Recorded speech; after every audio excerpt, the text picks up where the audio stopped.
Di abad 20, dunia menyaksikan 3 peristiwa besar yang mengguncang dunia, mengoyak ketenangan dan membuka setiap mata, menyadarkan kita bahwa manusia adalah sosok nyata dari bentuk kejahatan yang diciptakan oleh Tuhan, di mana hasrat dan ambisi manusia sungguh begitu mengerikan. Dalam setiap zaman, dunia telah mencatat banyak tragedi dan peristiwa hitam yang dihasilkan oleh tangan-tangan manusia yang berlumuran darah.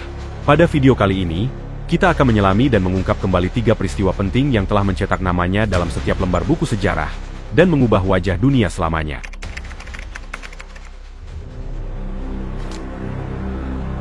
Perang Dunia Pertama, yang dikenal juga sebagai Perang Besar, dimulai pada tahun 1914 sebagai akibat dari kompleksitas aliansi, nasionalisme, imperialisme, dan perlombaan senjata di antara negara-negara Eropa. Sistem aliansi yang rumit memperkuat ketegangan di Eropa. 2 blok kekuatan besar terbentuk, Triple Alliance, Jerman, Austria-Hongaria, Italia, dan Triple Entente, Prancis, Rusia, Inggris. Sistem ini menciptakan efek domino, di mana sebuah konflik lokal dapat dengan cepat memicu keterlibatan banyak negara. Meskipun Italia awalnya bergabung dengan Triple Alliance, negara itu kemudian berpihak pada sekutu setelah konflik dimulai. Selain itu, perlombaan senjata di antara negara-negara besar, terutama antara Jerman dan Inggris dalam hal pembangunan armada kapal perang Dreadnought, memperburuk ketegangan. Peningkatan besar dalam anggaran militer dan persenjataan menyebabkan setiap negara siap untuk berperang jika krisis terjadi. Tindakan pemicu langsung perang adalah pembunuhan Archduke Franz Ferdinand dari Austria oleh seorang nasionalis Serbia, Gavrilo Princip, pada 28 Juni 1914. Gavrilo adalah anggota kelompok Black Hand, yang bertujuan untuk membebaskan bangsa Slavik Selatan dari kekuasaan Austria-Hongaria. Meskipun pembunuhan ini merupakan pemicu langsung, ketegangan antara Austria-Hongaria, Serbia, dan Rusia sudah berlangsung lama, terutama di wilayah Balkan yang dikenal sebagai titik api konflik Eropa. Setelah pembunuhan Franz Ferdinand, Austria-Hongaria mengeluarkan ultimatum yang keras kepada Serbia, yang menuntut keterlibatan penuh dalam penyelidikan pembunuhan. Meskipun Serbia memenuhi sebagian besar tuntutan, Austria-Hongaria tetap menyatakan perang dengan dukungan penuh dari Jerman melalui kebijakan yang dikenal sebagai blank check, di mana Jerman memberi jaminan dukungan penuh tanpa syarat. Rusia yang melihat dirinya sebagai pelindung bangsa-bangsa Slavik, mulai memobilisasi pasukannya untuk mendukung Serbia, dan ini mendorong Jerman untuk mendeklarasikan perang terhadap Rusia pada 1 Agustus 1914. Dalam hitungan hari, jaringan aliansi berubah menjadi perang skala penuh. Pada tanggal 3 Agustus 1914, Jerman mendeklarasikan perang terhadap Prancis, sementara Inggris memasuki konflik setelah Jerman melanggar netralitas Belgia sebagai bagian dari Schlieffen Plan, sebuah strategi yang dirancang oleh Jenderal Alfred von Schlieffen pada tahun 1905 untuk menghindari perang di 2 front, dengan Prancis di barat dan Rusia di timur. Rencana ini berfokus pada serangan cepat melalui Belgia yang netral untuk menaklukkan Prancis sebelum Rusia dapat memobilisasi pasukannya. Setelah Prancis dikalahkan, Jerman berencana memindahkan pasukannya ke timur untuk menghadapi Rusia. Namun, pada tahun 1914, pelaksanaannya gagal akibat perlawanan kuat Belgia, keterlibatan Inggris, dan mobilisasi Rusia yang lebih cepat dari perkiraan. Inggris, yang terikat oleh Treaty of London untuk melindungi Belgia, mendeklarasikan perang terhadap Jerman pada 4 Agustus 1914. Perang ini kemudian dengan cepat meluas dari Eropa ke koloni-koloni di seluruh dunia. Front Barat segera menjadi medan pertempuran yang dikenal dengan Perang Parit, yang berlangsung selama 4 tahun. Kedua belah pihak, baik Jerman maupun sekutu, membangun jaringan parit yang membentang dari Laut Utara hingga ke perbatasan Swiss. Kondisi di dalam parit-parit tersebut sangat buruk, dengan ancaman serangan artileri, gas beracun, dan penyakit yang terus-menerus. No Man's Land atau wilayah di antara parit-parit, menjadi area berbahaya di mana serangan sering gagal karena pertahanan lawan yang kuat. Perang ini juga ditandai dengan perkembangan teknologi militer baru, seperti senapan mesin, tank, pesawat terbang, dan senjata kimia. Meskipun teknologi ini memperparah kebuntuan, korban jiwa meningkat drastis tanpa adanya kemajuan teritorial yang signifikan. Klimaks Perang Dunia Pertama terjadi pada tahun 1917 ketika Amerika Serikat, yang sebelumnya netral, memutuskan untuk memasuki perang di pihak sekutu. Keputusan Amerika Serikat untuk terlibat dalam Perang Dunia Pertama pada tahun 1917 adalah hasil dari beberapa faktor kritis yang mendalam. Salah satu penyebab utama adalah tindakan agresif oleh Jerman terhadap kapal-kapal dagang Amerika. Pada 7 Mei 1915, kapal penumpang RMS Lusitania, yang juga membawa penumpang Amerika, tenggelam akibat serangan torpedo dari kapal selam Jerman. Insiden tragis ini menyebabkan kematian banyak warga negara Amerika dan meningkatkan ketegangan antara Amerika Serikat dan Jerman. Namun, faktor lain yang sangat signifikan adalah terungkapnya telegram Zimmermann. Pada awal tahun 1917, Inggris berhasil memecahkan kode telegram rahasia Jerman yang mengandung tawaran mengejutkan. Dalam telegram tersebut, Jerman menawarkan bantuan kepada Meksiko untuk merebut kembali wilayah yang hilang di Amerika Serikat, yakni Texas, New Mexico, dan Arizona. Telegram ini berhasil diintersep oleh Inggris dan memicu kemarahan publik Amerika. Penemuan telegram ini memperburuk hubungan antara Amerika dan Jerman, serta menjadi faktor utama yang mendorong Amerika Serikat untuk secara resmi terlibat dalam konflik. Kombinasi dari tindakan agresif terhadap kapal dagang Amerika dan komunikasi rahasia yang mengancam keamanan nasional, pada akhirnya mendorong Presiden Woodrow Wilson untuk meminta Kongres mendeklarasikan perang terhadap Jerman pada 6 April 1917. Keputusan ini menandai keterlibatan Amerika Serikat dalam Perang Dunia Pertama. Masuknya Amerika memberikan keunggulan besar bagi sekutu dalam hal logistik, ekonomi, dan moral. Pasokan senjata, sumber daya manusia, dan makanan dari Amerika menjadi kunci kemenangan sekutu di saat Jerman mulai kekurangan sumber daya akibat blokade laut Inggris. Pada saat yang sama, Kekaisaran Rusia menghadapi revolusi besar yang menggulingkan pemerintahan Tsar.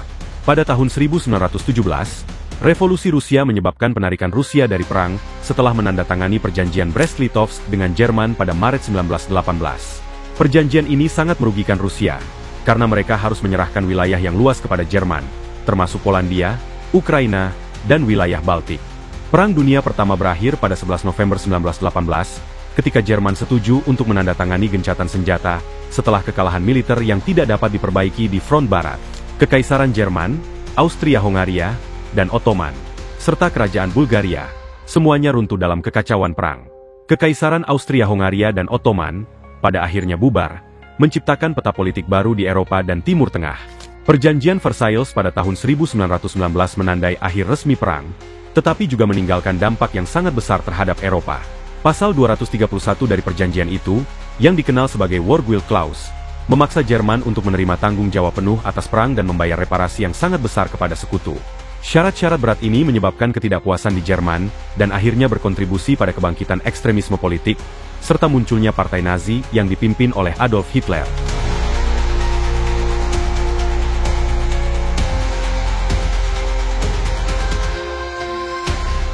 "21 tahun setelah berakhirnya Perang Dunia Pertama, dunia kembali harus dihadapkan dengan peperangan terbesar yang pernah ada. Perang Dunia Kedua dianggap sebagai konflik terbesar dalam sejarah, dimulai pada tahun 1939 setelah Jerman di bawah kepemimpinan Adolf Hitler melancarkan invasi ke Polandia pada 1 September 1939. Penyebab utama perang ini bisa ditelusuri kembali ke perjanjian Versailles tahun 1919 yang memberlakukan syarat-syarat berat terhadap Jerman setelah kekalahan mereka dalam Perang Dunia Pertama. Rasa ketidakpuasan yang mendalam di Jerman, ditambah dengan ketidakstabilan ekonomi global yang diperburuk oleh depresi besar pada tahun 1930-an, menciptakan kondisi yang memungkinkan munculnya ideologi fasis dan totaliter, termasuk di Jerman, Italia, dan Jepang. Kemudian, pada bulan September 1938, Hitler menargetkan wilayah di Cekoslowakia yang dihuni oleh banyak etnis Jerman, di mana Hitler mengklaim bahwa mereka diperlakukan tidak adil oleh pemerintah Cekoslowakia dan menggunakan ini sebagai alasan untuk menduduki wilayah tersebut. Namun, alih-alih melawan, Inggris dan Prancis memilih untuk menerapkan kebijakan appeasement. Kebijakan ini adalah upaya untuk meredakan ketegangan dengan membuat konsesi kepada Jerman. Pada konferensi Munich tahun 1938, Inggris dan Prancis, yang dipimpin oleh Perdana Menteri Inggris Neville Chamberlain, menyetujui penyerahan wilayah di Cekoslowakia kepada Jerman dengan harapan bahwa ini akan memuaskan ambisi Hitler dan mencegah perang besar. Namun kebijakan ini gagal menghentikan agresi Jerman, di mana hanya beberapa bulan setelah itu, pada bulan Maret 1939, Jerman melanggar kesepakatan dan menduduki seluruh Cekoslowakia. Kegagalan kebijakan appeasement ini memperburuk ketegangan internasional, memicu kekhawatiran di seluruh Eropa, dan akhirnya menjadi salah satu pemicu langsung Perang Dunia Kedua yang dimulai pada tanggal 1 September 1939 ketika Jerman menginvasi Polandia.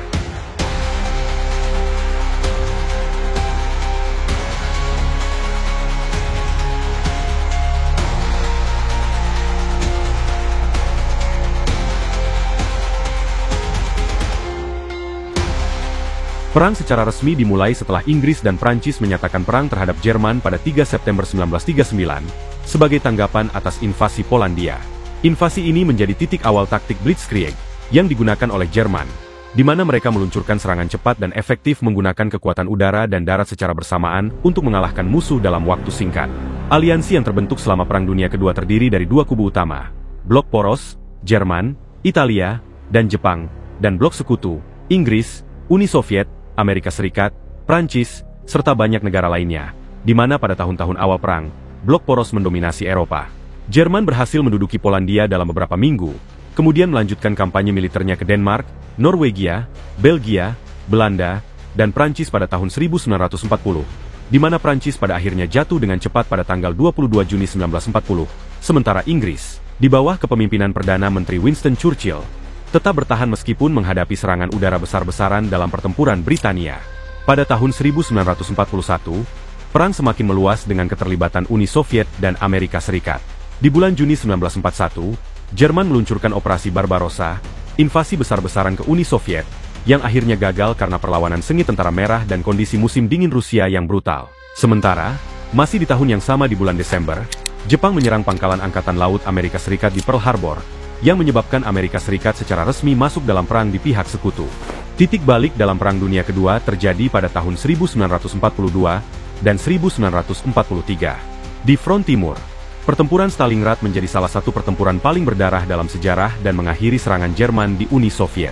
Di Afrika Utara, pasukan sekutu yang dipimpin oleh Inggris berhasil mengalahkan pasukan blok poros dalam pertempuran El Alamein. Dalam pertempuran tersebut, pasukan sekutu berhadapan dengan pasukan Jerman dan Italia. Pertempuran ini berlangsung pada 23 Oktober hingga 11 November 1942 dan dianggap sebagai titik balik penting dalam kampanye Afrika Utara selama Perang Dunia Kedua. Di pihak sekutu, komando dipimpin oleh Jenderal Bernard Montgomery, yang memimpin Angkatan Darat ke-8 Inggris. Sementara itu, pasukan blok poros dipimpin oleh Jenderal Erwin Rommel, yang memimpin Afrika Korps Jerman, serta pasukan Italia. Pertempuran ini menjadi penting karena pasukan sekutu berhasil menghentikan laju Rommel, yang sebelumnya dipandang sebagai jenderal yang sulit dikalahkan. Kemenangan di El Alamein memberikan momentum besar bagi sekutu dan memaksa pasukan poros mundur dari Afrika Utara, yang akhirnya membuka jalan bagi invasi sekutu ke Eropa Selatan.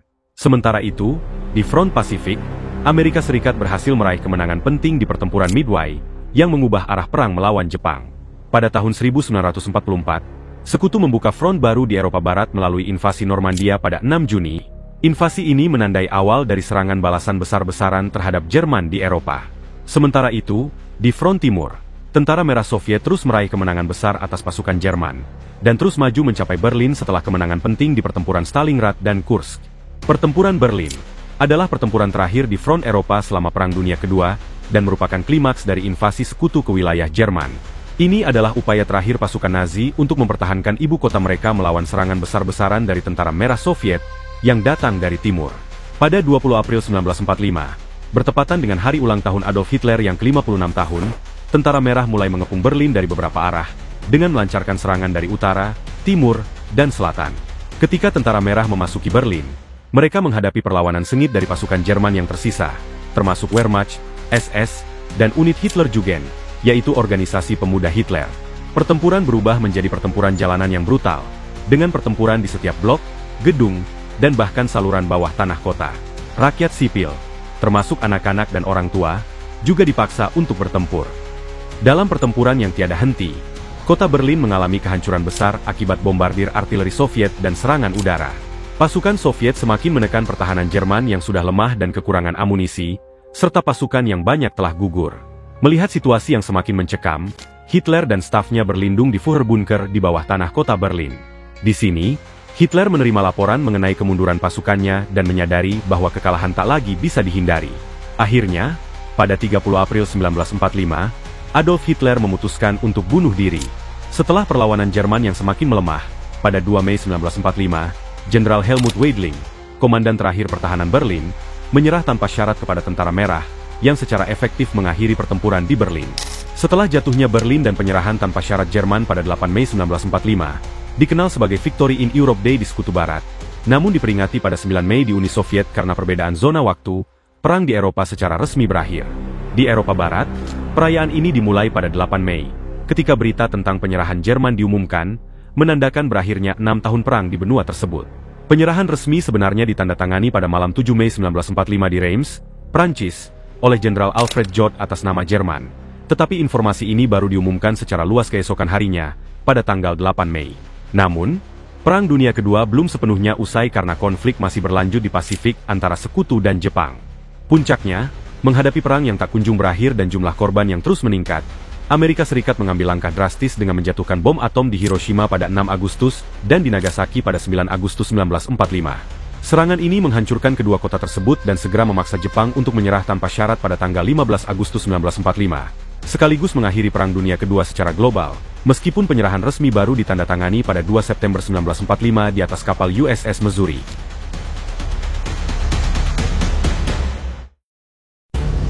Setelah Perang Dunia Kedua berakhir, dunia mulai menyadari skala kekejaman yang dilakukan oleh Nazi Jerman selama perang, terutama dalam peristiwa yang dikenal sebagai Holocaust. Holocaust adalah upaya sistematis Nazi untuk memusnahkan 6 juta orang Yahudi di Eropa, serta jutaan orang lainnya yang dianggap tidak diinginkan oleh rezim Nazi. Ketika Adolf Hitler dan Nazi berkuasa, mereka mulai memperkenalkan kebijakan rasis yang menargetkan orang Yahudi dan kelompok minoritas lainnya dengan tujuan menciptakan ras Arya yang unggul. Nazi menyebarkan propaganda antisemitisme yang brutal, menjadikan orang Yahudi sebagai kambing hitam dari masalah ekonomi dan sosial di Jerman. Saat Perang Dunia Kedua dimulai, kebijakan-kebijakan diskriminatif ini berkembang menjadi upaya sistematis untuk memusnahkan seluruh bangsa Yahudi di Eropa.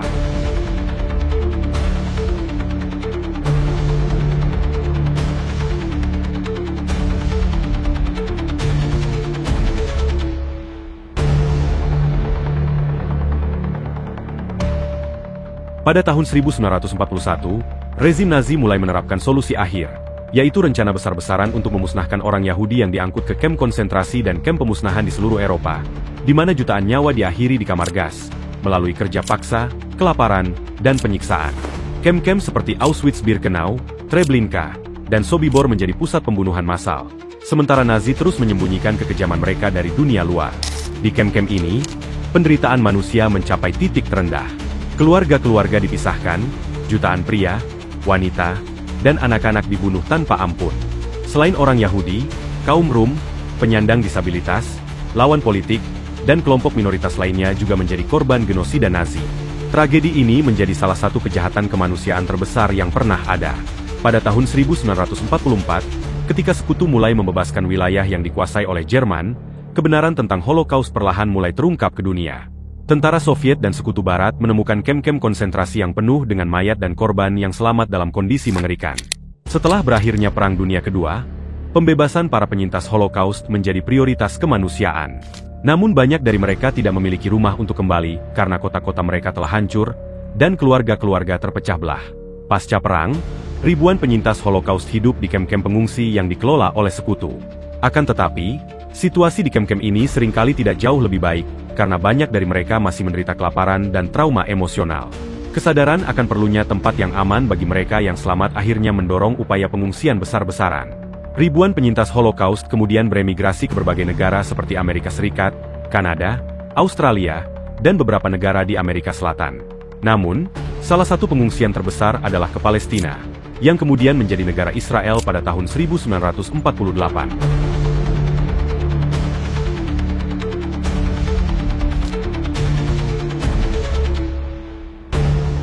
Holocaust menjadi dasar pembentukan Deklarasi Universal Hak Asasi Manusia pada tahun 1948, sebuah langkah penting dalam upaya global untuk mencegah genosida. Tragedi Holocaust sendiri menjadi peringatan tentang bahaya kebencian dan kefanatikan, mengajarkan manusia untuk melawan segala bentuk intoleransi dan penindasan. Di berbagai negara, monumen dan museum Holocaust dibangun untuk mengenang para korban dan memastikan bahwa tragedi ini tidak pernah dilupakan.